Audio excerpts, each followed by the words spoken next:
Greetings, disciples, and welcome to Overkilling Everything in One Shot. You clicked on this video to see how to do an ungodly amount of damage in a single shot, and now that I've shown you it's a real thing, that's what we're going to spend the next few minutes talking about. First off, this build is adjustable and can either turn you into a glass cannon capable of destroying planets at a glance, or give you a bunch more survivability in exchange for only doing about 1.5 million damage. For this, and likely all of my future build videos, this thing breaks down into 3 parts, each in order of importance to the build. So if you're mid-level and trying to start creating this build, do so in the order we're about to go through. First priority is the offensive gear, this being all the weapons and cyberware that's going to go into your build. Next, you'll need to make sure that you have the right attributes and perks.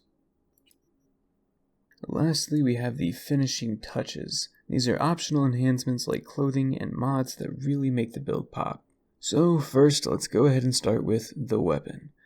Now the weapon you use for this build is especially important if you really want to maximize damage. So our choice for primary weapon in the build is Overwatch. This version of the Grad sniper rifles is earned during Pan Am's questline, which will unlock after meeting her during the main story. It's only with this baby that I've been able to do over 2 million damage.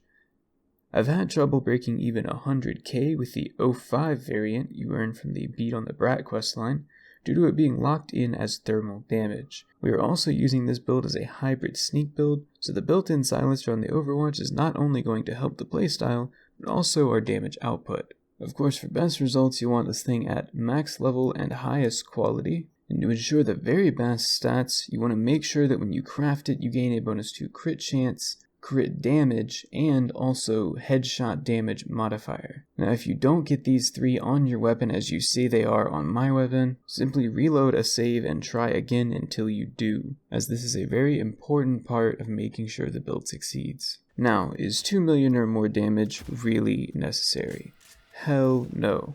I think you can kill every non-boss enemy with 30k damage or less, and by design, bosses cannot be one shot regardless of the damage you do. But if you're like me, then pushing the limit and seeing those huge numbers can be a fun experience, and you can always swap out some of the damage boosting features of the build for other bonuses. Now for any build which you intend to carry into late game, I would highly suggest waiting until about level 30 before grabbing the iconic weapon associated with it, as leveling the weapon up to max level of level 50 can get very expensive.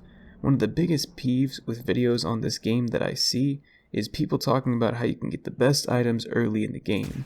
And it's true that a lot of them can be earned pretty early, but then you have a very hard time keeping them relevant by leveling them once you get to in-game. And I will make a video soon detailing the most efficient way to level up your iconic and non-iconic weapons, and there'll be loads of tips on upgrading gear in general in there.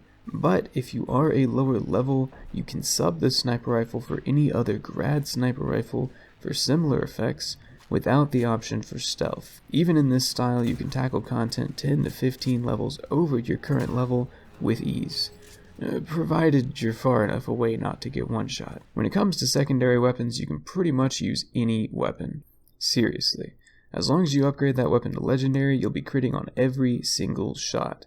And the insane crit damage we get from this build will take over, meaning most decently hard-hitting weapons are still one-shots even outside of stealth. However, if you follow the build to a T, you'll be pretty squish, so range is your friend.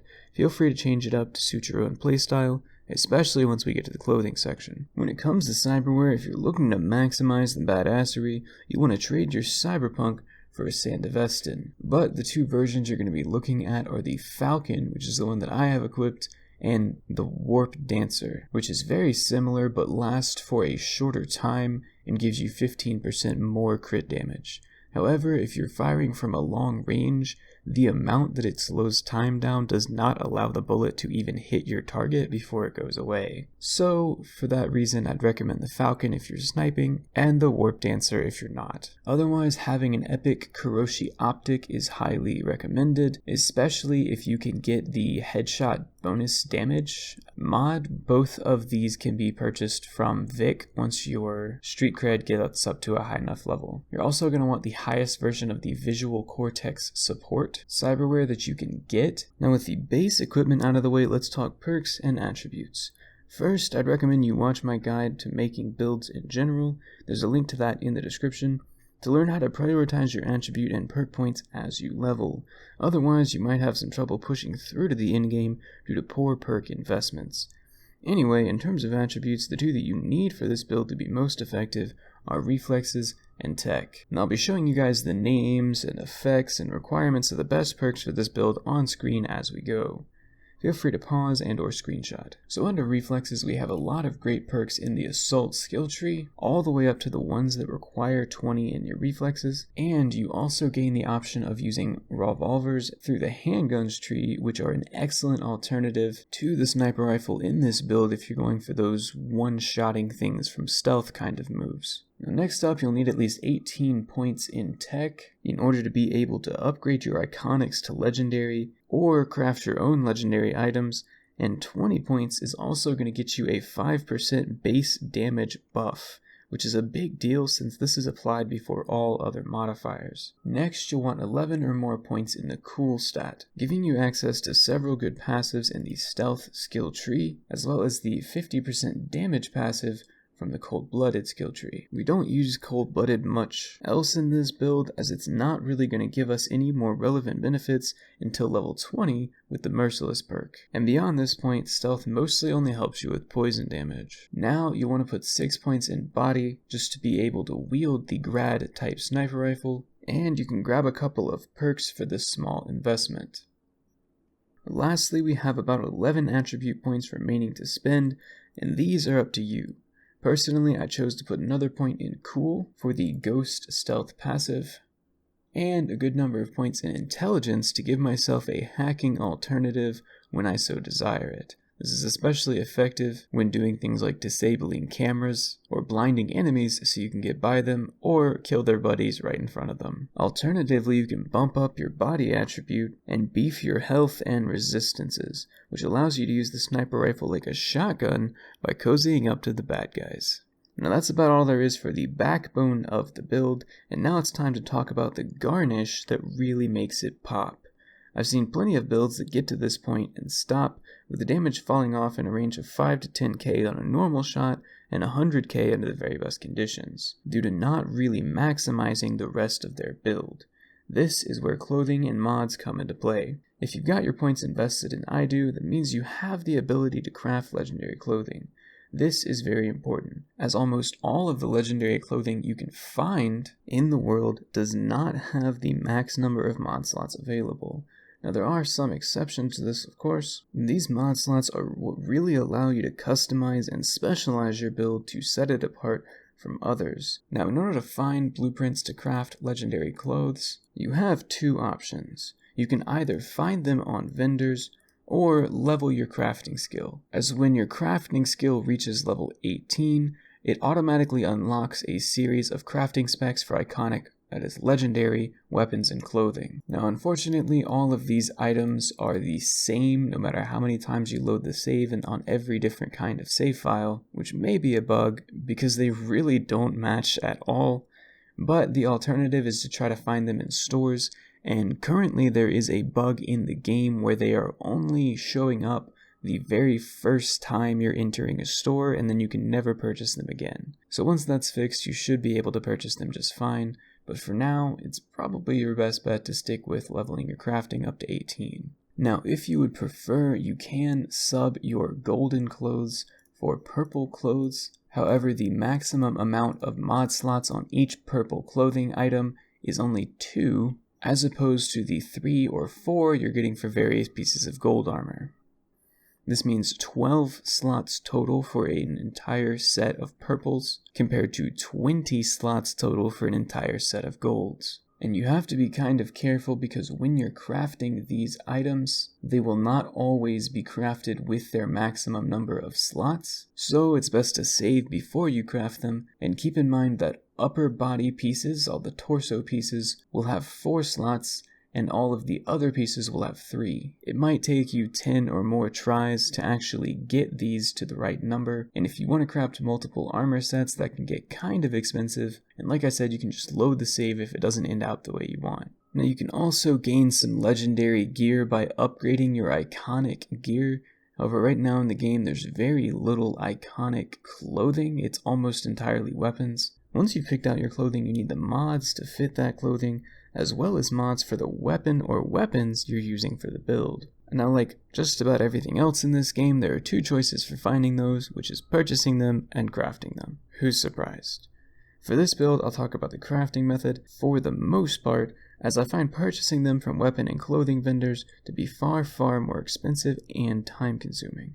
There are a few basic crafting specs you will need though. I'd recommend buying the specs for the Crunch and Armadillo mods from a weapon and clothing vendor respectively, and that's because you can continuously craft these things, and every time you do there is a chance of crafting them in up to epic quality even though the recipe is white. Now, as you can see here, just from crafting it about 15 times, which is very cheap, we've gotten 3 epic Armadillo mods, just to add it to the huge number I already have. Now epic crunch mods on the other hand are what you're going to be adding to all of the slots on your weapon. That's because the reason this build does so much damage is because we have the base damage increased by a lot using these mods, as well as having the weapon upgraded completely, and then we have several 100% extra crit damage because of our clothing mods. Now most all of these are going to be legendary, so they're going to be a little bit harder to get, but there are 3 mods that we're going to look to put on every single piece of our armor to max out the amount of damage we can do, and it's going to accommodate for the increase in armor of medium and high threat enemies by doing extra damage against them, 150% extra damage to be precise. Now all of these legendary clothing mods can be bought in clothing stores for 100k or more, but both Bully and Predator can be gained from crafting instead for much less money. So on screen now I'm showing you really quickly the location of the store that sells Deadeye.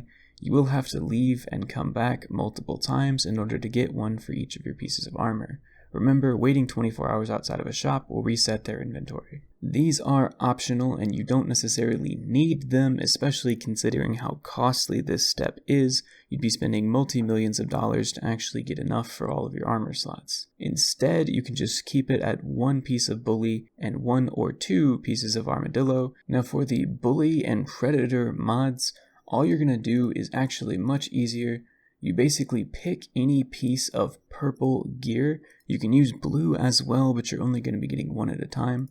And you can also technically use gold, but that's going to be a lot more expensive. And you're going to craft that purple gear a bunch of times. So as you can see here, we have a bunch of these hats that we crafted, and several of them have a bunch of mods in their mod slots. And some of the mods contained within these are legendary. This includes Bully, which you can see it says increases crit damage by 30%. That's our Bully mod.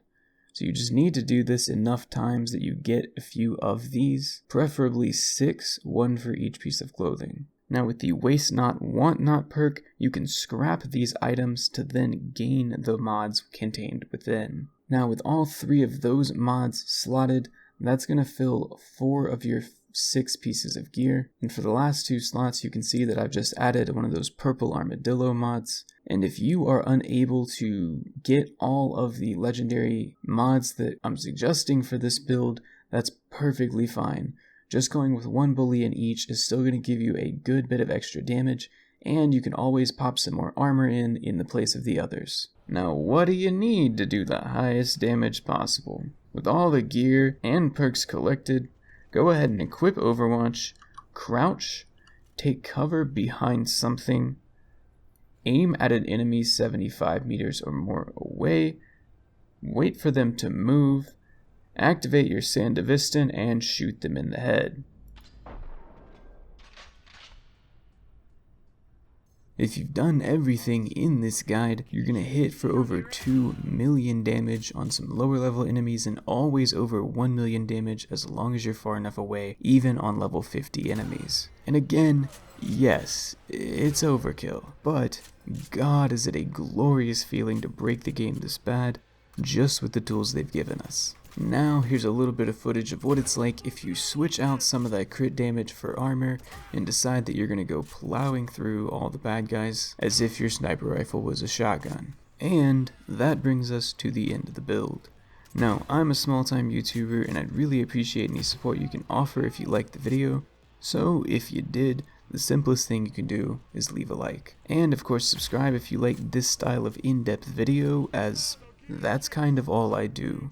Also, positive comments really help lift my spirits and critique helps me improve. In fact, if you have any questions, period, ask away. I know we covered a lot in this video and I'm here to help you understand. I also have a Patreon linked in the description if you want to support me financially. And as a final note, if you are a YouTuber watching this video and you want to use this build for yourself, please be honest and give me credit for it. As for all the rest of my glorious disciples, see you in the next one.